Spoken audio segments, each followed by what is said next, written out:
So I never thought trying to have a baby would be the most difficult part of my life.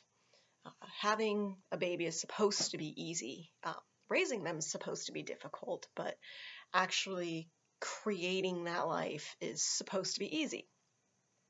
Today we've officially been trying to conceive for over 3 years and now have a new treatment plan. So this is just kind of the story of how we've gotten to this point. I've chosen to do a cartoon format for this vlog because I think it makes people feel better to see cartoons talk about things like sperm and timed intercourse and cervical mucus. So this is part one of the easy part.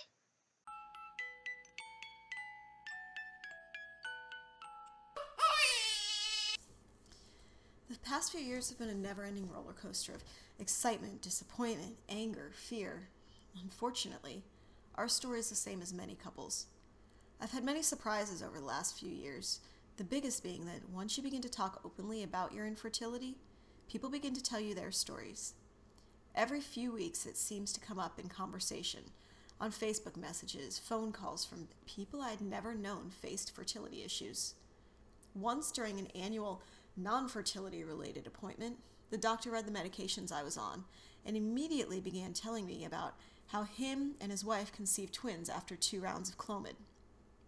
When people find out about my issue, they begin to open up about their own. How many rounds of Clomid it took and how they now have twins, or how it took 4 IUIs or 3 rounds of IVF to conceive. They ask me about side effects from some of the hormones and tell me about their PCOS or mobility issues or whatever form of infertility they have. People start to ask about their version of infertility with the same ease as one would cite their favorite athlete's stats. Only just like an ERA may seem foreign to a non-baseball fan, their fertility stats also come full of acronyms only familiar to others in the same unfortunate position. DH and I have been TTC 3 years, unexplained infertility, 3 rounds of Clomid, 1 chemical pregnancy, 3 failed IUIs, currently CD2, ready for 2 more rounds of IUI with injectables and trigger before moving on to IVF. But I had to get my 3-day labs done, saline sono, and HSG done again since it's been over a year. The translation? My darling or devoted husband, I have always hated this acronym and refused to use it. Find it completely ridiculous and unnecessary, but that's just me. And I've been trying to conceive for 3 years. All the testing's been done. We have no idea why we cannot get pregnant. So far, we've tried 3 rounds of Clomid. This is the first drug usually used to increase the chances of getting pregnant. We've had 1 miscarriage very early on in pregnancy. We've had several artificial inseminations. Currently, I'm on cycle day 2 with medications that I inject every morning, followed by a large dose of pregnancy hormone that will trigger ovulation before we do our IUI.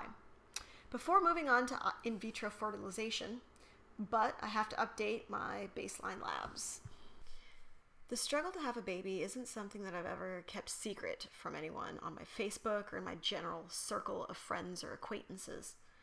I've been fortunate enough that I've never really felt a need to hide what was going on in my life, but a lot of people out there do. Also, given that I'm in the military, having a million appointments is really hard to explain away if you're not open, or people start to think you have some serious medical condition. For example, I was once asked after my 6th or 7th blood draw of the month if I had cancer. I don't have cancer. For me, most of the time, infertility is just something that's part of my life. It's this dull ache that's just kind of always in the background. Other times, anger sets in, or frustration, exhaustion, guilt, sadness. A crying fit in the shower is inevitable at least once a month, and sometimes even while taking a break from trying to conceive. You don't always know when or why it will happen, but it just happens. Sometimes the reason makes complete sense. A diaper commercial, a baby shower invite. Lame, but at least there's some trigger reason for it. Other times it happens just driving down the street, or when someone asks a simple question, hey, what do you want for lunch? I don't know. Infertility affects every part of a person's life, whether they know it or not, or whether they're even willing to admit it or not. Life becomes measured in cycles, blood draws, follicle checks, 2-week waits. Career progression? Put on hold. Long-term plans, as if they're not difficult enough to make, become impossible to make.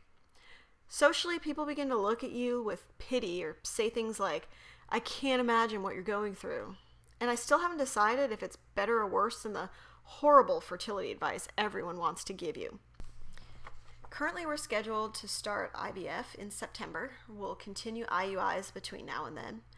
I'll continue to put the big stuff on my Facebook, but we'll push the details of procedures and other information out on my Tumblr or here, mainly because the reality of infertility set in, so it becomes kind of like being a stay-at-home mom. So starting a blog is clearly the next step. And while this entry was serious, most will not be. Partly because I'm afraid that being too serious will only result in me becoming one of those bitter, woe-is-me shells of a woman. And the other part is basically because it's difficult to put putting washed sperm in your bra. Seriously, and yes, that's a real thing. You can't make this shit up.